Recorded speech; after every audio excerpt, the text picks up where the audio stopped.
सर्व BVG फॅमिलीचे member, आज आपल्या इथं जे सर्वांनी जे घाटे साहेबांनी हे प्रोग्राम आयोजित केला आहे, ह्याच्या माध्यमातून आपल्यापर्यंत जे काही BVGमध्ये घडतं आहे आणि साहेबांचे काय स्वप्न आहेत हे प्रत्येकापर्यंत पोहोचण्याचं एक माध्यम आज आपण इथं उपलब्ध केलेलं आहे। तसंच साहेबांचा विचार आउट ऑफ बॉक्स जाऊ नये, जे कोणी विचार करू शकत नाही ते साहेब विचार करतात आणि त्याच्यावर अंमलबजावणी करण्यासाठी ते कंटिन्यू प्रयत्नशील असतात। कोणतीही गोष्ट अशक्य नाही आहे हे त्यांचं ब्रीदवाक्य आहे, पण त्याच्यासाठी प्रयत्न करायलाच पाहिजे। दुसरी गोष्ट, चूक झाल्याशिवाय आपल्याला काय करायचं आहे हे कळणार नाही, हे म्हणजे सतत प्रोत्साहन देणारे आहेत। म्हणून आज आपल्या इथं एवढा मोठा 94,000 एम्प्लॉईचा जो ग्रुप झालेला आहे तो सगळ्यात मोठी एक चांगली ही गोष्ट आहे। आणि आज आपल्या ग्रुपमध्ये जेवढीही लोक आहेत त्याच्यापैकी असा कोणीही नाही आहे की त्याच्या घरी शेती नाही आहे, पण सरांचं स्वप्न आहे की प्रत्येकाच्या जीवनामध्ये बदल घडला पाहिजे। आम्ही मार्केटिंगमध्ये डीलर लोकांकडे जातो आहे, बाकीच्या शेतकऱ्यांचे उत्पन्न डबल करतो आहे, पण आपल्याच ग्रुपमध्ये कोणी असा नाही की त्याच्याकडे शेती नाही आहे, पण त्याच्यासाठी आपण कधी हे प्रयत्न केले नाहीत की आपले उत्पन्न कसे वाढवता येतील। आज एवढे इथं बसलेले जे मेंबर आहेत त्यांच्यापैकी आज कोणी नाही की ज्याच्याकडे शेती नाही। आज सगळ्यांकडे प्रत्येकाच्या घरी गहू आहे, कांदा आहे, कुणाकडे ऊस आहे। प्रत्येक ह्याच्यासाठी सरांनी असे काही प्रोडक्ट आणलेले आहेत की ते तुमच्या मातीची सुद्धा सुपीकता वाढवण्यासाठी काम करतील, तुमचं उत्पन्न डबल वाढवण्यासाठी काम करतील। आणि जे रासायनिक खर्च आहे, जो औषधाचा खर्च आहे केमिकलचा, तो कसा कमी करता येईल ह्याच्यासाठी जे काही प्रोडक्ट आणलेले आहेत, मी तुम्हाला एक एक प्रोडक्टचं सविस्तर माहिती देतो।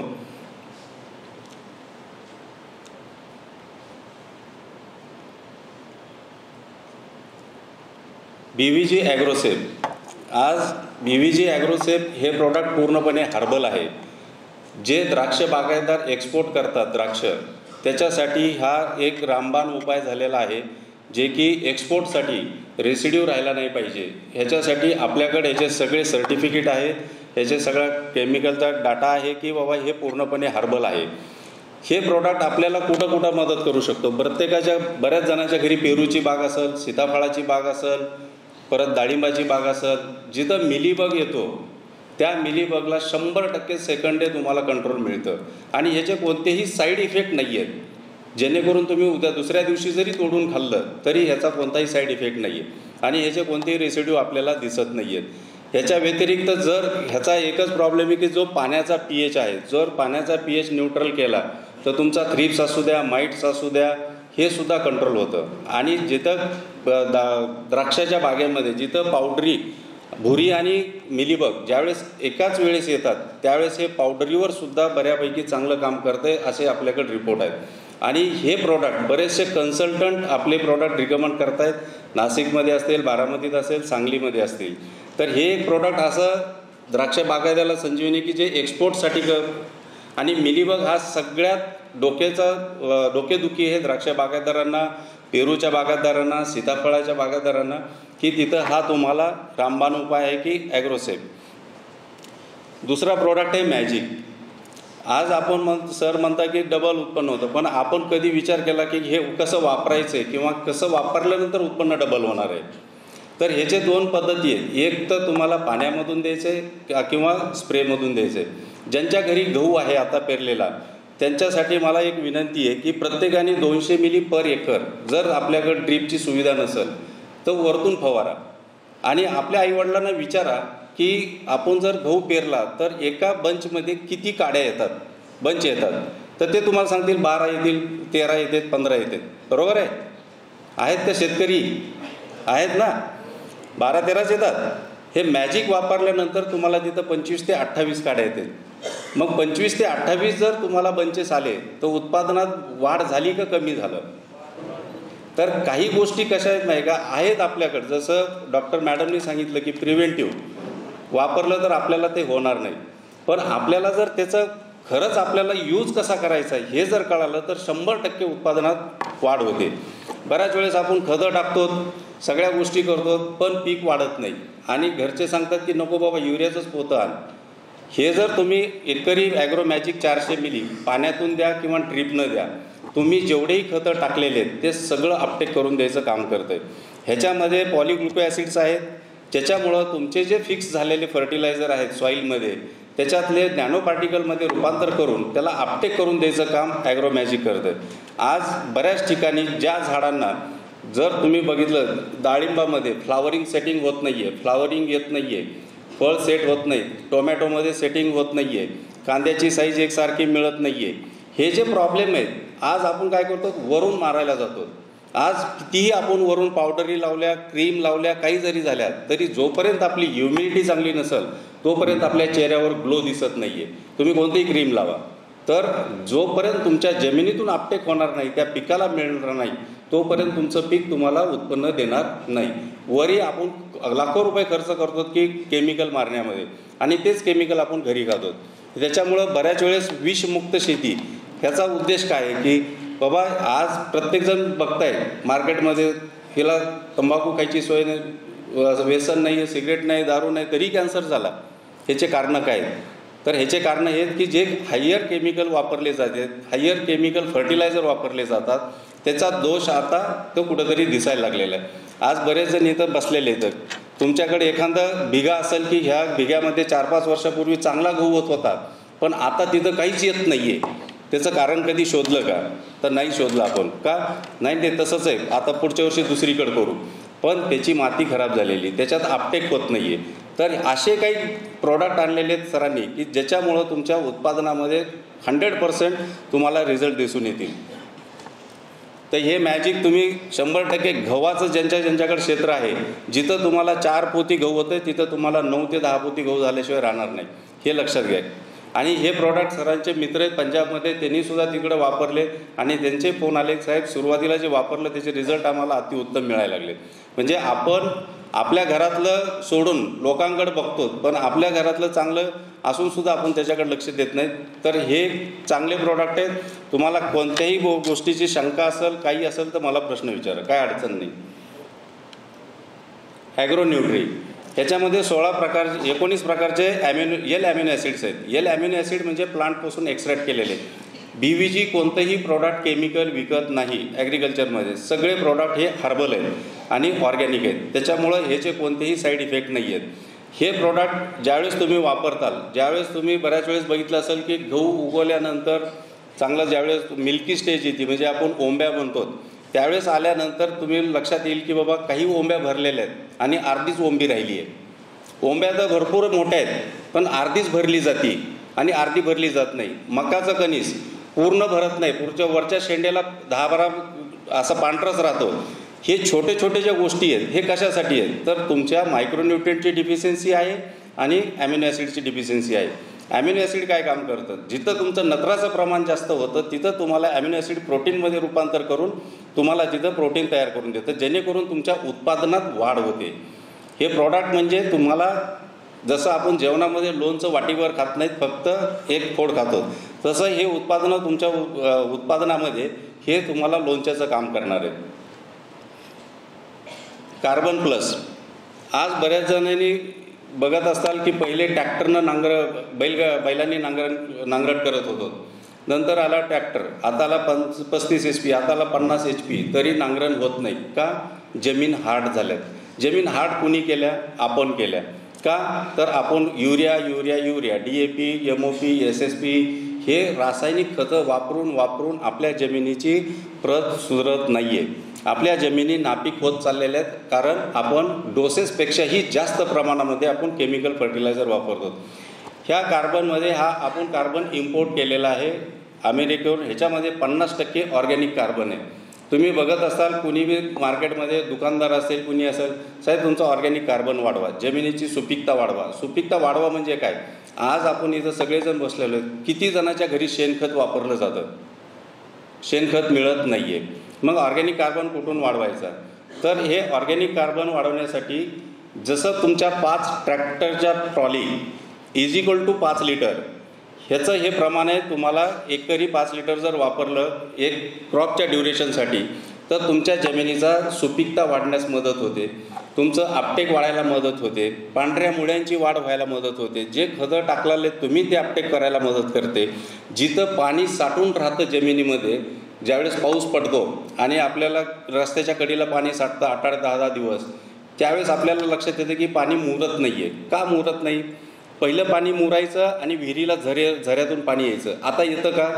नाही. का? तर जमिनी पूर्ण ब्लॉक झाल्यात. ह्याच्यामुळं तुम्हाला ready food to bacteria sir पाणी,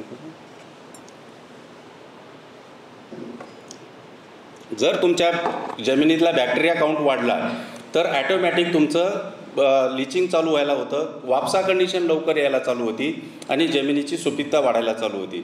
जसं आपण लहान मुलांना सेरलॅक्स देतो की रेडी फूड आहे आणि आपण बाकीच्यांना आपण तेच सेरलॅक्स आपण केळी खातो मोठे, तर हे रेडी टू फूड आहे बॅक्टेरियासाठी. बॅक्टेरियाचा काउंट वाढला की तुमची जमीन सुपीकता झाली. बऱ्याच वेळेस तुम्हाला अजून एक एक्झाम्पल देतो. शेतामध्ये एखादं जनावर जर मेलं तर शेतात पडल्यानंतर आणि रोडच्या कडीला पडल्यानंतर शेतातलं लवकर कुजून जातं, बरोबर आहे का कुजतं? तर तिथं बॅक्टेरियाचा काउंट जास्त आहे. रोडच्या कडेला टाकल्यावर लवकर कुजतं का? नाही. तर तिथं बॅक्टेरियाचा काउंट नाही आहे. म्हणून आपल्याला ह्या गोष्टी करायच्या आहेत. दुसरी गोष्ट, ज्यावेळेस तुम्ही शेणखताच्या पावट्या टाकता शेतामध्ये, आता उन्हाळ्यामध्ये टाकताल, तर तुम्हाला 2 वर्षानंतर ज्यावेळेस दुसरं पीक घ्यायला जाताल, नांगरणी पाळी करायला जातात, त्यावेळेस ते पावटे तुम्हाला तसेच दिसतात. का दिसतात? ते कुजत का नाही आहेत? तर बॅक्टेरिया नाही आहे. आपण जेवण केल्यानंतर जसं सांगतो की पचन होत नाही का? आपल्या तोंडातून लाळ आतमध्ये जात नाही किंवा बॅक्टेरिया जात नाहीत म्हणून पचन होत नाही. तसं हे ऑर्गॅनिक कार्बन तुमच्या जमिनीची सुपीकता वाढवण्यासाठी 1 नंबरचं आहे. ह्याच्यामुळं बऱ्याचशा गोष्टी तुमच्या जमिनीच्या सॉल्व्ह होतात. सेनर्जी हे पण एक इम्पॉर्टंट प्रॉडक्ट आहे. मला अभिमान आहे सांगायला की ज्यांनाही नॉलेज असेल त्यांनीही इन्क्वायरी करू शकता. ॲग्रिकल्चर इंडस्ट्रीमध्ये हे प्रॉडक्ट BVG सोडून कोणत्याही कंपनीकडे नाही. ह्याच्यामध्ये कॅल्शियम कार्बोनेट 78% आहे, मॅग्नेशियम ऑक्साईड आहे, ह्याच्यात पोटॅशियम आहे, सिलिकॉन आहे, झिंक आहे, सगळे कंटेंट आहेत. आणि हे प्रॉडक्ट आज ज्यांच्या घरी कांद्याचं पीक असेल, ज्यांचे रोपं मरत असतील, त्याच्यासाठी जर वापरलं तर हे 100% रोपं मरू देत नाही. दुसरी गोष्ट, कांद्याची पात लुळी असलेली चांगली का ताट असलेली चांगली? ताट असलेली का लुळी? ताट असलेली. मग ताट ठेवण्यासाठी कोणती घटक लागतो सांगता येईल? कॅल्शियम नायट्रेट लागतो. आज आपण हे कॅल्शियम कार्बोनेट ऑक्साईड फॉर्ममध्ये देतो, जेणेकरून तुमच्या कांद्याची पात जेवढी ताट राहील तेवढं तुमच्या कांद्याला खाली फुगवण्यासाठी मदत होते. कारण जेवढी पात ताट तेवढं तुमचं फोटोसिंथेसिस जास्त, तेवढं अन्न तयार करण्याची प्रक्रिया जास्त. त्याच्यामुळं तुम्हाला हे प्रॉडक्ट कांद्यामध्ये, गव्हामध्ये, द्राक्षामध्ये आज जर कुठं गळ आणि कुजीचा प्रॉब्लेम येत असेल तर हा एकमेव पर्याय आहे की हे तुम्हाला 8 तासामध्ये गळ आणि कूज थांबवतं. तुम्ही जर कोणी सांगलीकडचे असताल, नाशिकमधले असताल, तर तुम्ही द्राक्ष बागायतदाराला विचारा. ज्यावेळेस ढगाळ वातावरण येतं त्यावेळेस द्राक्ष बागायतदाराच्या पायाखालची माती सटकते, कारण त्यावेळेस त्याला सुचत नाही काही. त्यावेळेस हे प्रॉडक्ट त्यांना मदत करत आहेत. हे प्रॉडक्ट आपण पूर्णपणे जेव्हा धुकं येतं किंवा कंटिन्यू पाऊस असतो त्यावेळेस जर वापरलं तर तुमचा टोमॅटो असू द्या, कोणत्याही प्रकारचा करपा असू द्या, अर्ली ब्लाईट असू द्या, लेट ब्लाईट असू द्या, कोणताही प्रकारपा, ह्याच्यामध्ये एखादं जर फंजीसाईड वापरलं, कोणताही कॉन्टॅक्ट फंजीसाईड, जाग्यावर थांबून देतो. असे काही प्रॉडक्ट आहेत की आज आम्ही कंटिन्यू मार्केटमध्ये ह्याची क्रेज तयार केलेली आहे. ह्याच्यामुळं काही आपल्याकडं काय आहे हेच आपल्याला माहीत नाही. तर तुम्हाला स्टॉलवर सगळे प्रॉडक्टचे डिटेल माहितीचे बुकलेट मिळतील आणि कधीही फोन करा, त्याच्याबद्दल तुम्हाला माहिती मिळेल. प्रोम, आज आपण सरांनी हे प्रोम आणलं आहे कशासाठी? जर DAP सगळ्यांना माहिती आहे, आज शॉर्टेज आहे, लोक लाईन लावून घेतात, पण DAP मधला जो कंटेंट आहे 18-46% ज्यावेळेस तुम्ही 1 पोतं टाकता त्यावेळेस तुम्हाला 23% मिळतो. ज्यावेळेस तुम्ही 2 पोते टाकतात त्यावेळेस तुम्हाला 46% मिळतो. पण त्याच्यातला फॉस्फरस हा 70 ते 80% तुमच्या सॉईलमध्ये फिक्स होतो. बरेच जण आपले आजोबा पणजोबा म्हणत होते की मी ह्या शेतामध्ये 1 दाणा रासायनिक खताचा टाकला नाही तरी ज्वारी आली. का आली माहीत नाही. पण ज्यावेळेस हा फिक्स झालेला जो स्फुरद आहे, ज्यावेळेस नांगरट पाळी घालून परत पेरणी केली जातं त्यावेळेस तो स्फुरद मुव्हेबल झाला. आज मला सांगा किती जण उन्हाळ्यामध्येच बाबळीच्या आणि लिंबाच्या झाडाला फुलं येतात आणि पालवी फुटते, त्याचं कारण काय माहीत नाही. बाबळीचं मूळ कुणाला सापडलं का झाड तोडल्यावर? नाही ना सापडत. तर स्फुरद हा स्थिर झाल्यानंतर बाभळीचे आणि लिंबाची जी झाडं आहेत ते स्फुरद हुडकत जातात, पाणी शोधत जातात आणि बाकीचे जे मुळं आहेत ते तिथंच थांबतात. त्याच्यामुळं ह्यांना हे प्रॉब्लेम येतात. उन्हाळ्यामध्ये पाणी नसल्यावर झाडं सुकतात, तर हीच 2 झाडं सुकत नाहीत का, तर ते पाणी शोधतात, त्याला स्फुरद मिळतो म्हणून त्यांना पालवी फुटते. तर हा स्फुरदचा रोल. तर तो स्फुरद आपल्या पिकाला कधी लागू पडणार? मग आपण केमिकल टाकतो, सगळं टाकतो, तरी म्हणतो उत्पन्न येत नाही. मग आज तुम्ही गेल्या वर्षी बी 2 DAPचे पोते टाकलेत गव्हाला, तरी 4च पोती आली. ह्या वर्षी 3 टाकले तरी 4च पोती आली. खतं तेच आहेत, कंपन्या तेच आहेत, बियाणं तेच आहे, जमीन तेच आहे, उत्पन्न का वाढत नाही ह्याचा कधी आपण विचार केला नाही. तर हे जे प्रोम आहे, ह्या प्रोममध्ये जो स्फुरद आहे तो तुम्हाला अवेलेबल फॉर्ममध्ये मिळतो.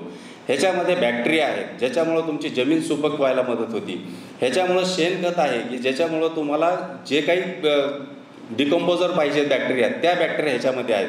म्हणजे आपण स्वतःची जमीन आपणच खराब करत चाललो आणि आज आपण इथं सगळ्या गोष्टी आपली माती वाचवण्यासाठी प्रयत्न करत आहोत. त्याच्यामुळं हा प्रोम जो आहे ह्याच्यामध्ये 100% अवेलेबल फॉर्ममधला स्फुरद आहे, ज्याच्यामुळं तुमच्या पिकाला खूप चांगली डिमांड येते. आज जर आपल्या इथले कोणी सुपरवायझर नारायणगाव एरियामध्ये किंवा सातारा एरियामध्ये जर असतील किंवा कोल्हापूर एरियातले एक डीलर 40 ते 50 लाखाचा कॅश अँड कॅरी हा बिझनेस करतो फक्त ह्या गोष्टीवर की ह्याचे रिझल्ट विजिबल आहेत. मी ओपन चॅलेंज देतो की एका साईडला DAP टाकायची, एका साईडला प्रोम टाकायचं. 8 ते 10 दिवसापर्यंत तुम्हाला DAPचा रिझल्ट काळोखी दिसेल आणि हे तुम्हाला महिन्याभर काळोखी दिसेल. हे त्याचे रिझल्ट आहेत.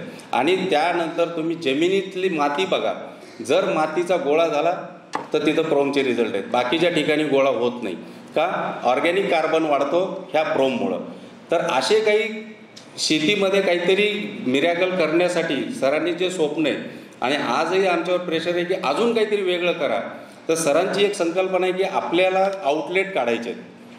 जर आपल्यातले काही मित्र असतील किंवा रिलेटिव्ह असतील किंवा कोणी असतील, हे BVG आउटलेट, त्याच्यामध्ये आपण शेतकऱ्यांना सर्व सुविधा देऊ शकतो. जेणेकरून औषधाची गरज असेल डॉक्टर त्याला सल्ला देणार, शेतीवाल्याला शेतीची गरज असेल तर आपला एम्प्लॉई त्याला शेतीची माहिती देणार. आणि हे शेतकऱ्यापर्यंत पोहोचवण्याचं काम हे आपलं सर्वांचं आहे. आणि आपण पहिले ह्याचा फायदा करून घ्या आणि नंतर आपण दुसऱ्यांना त्याचे जे काही रिझल्ट आहेत ते आपण सांगू शकतो.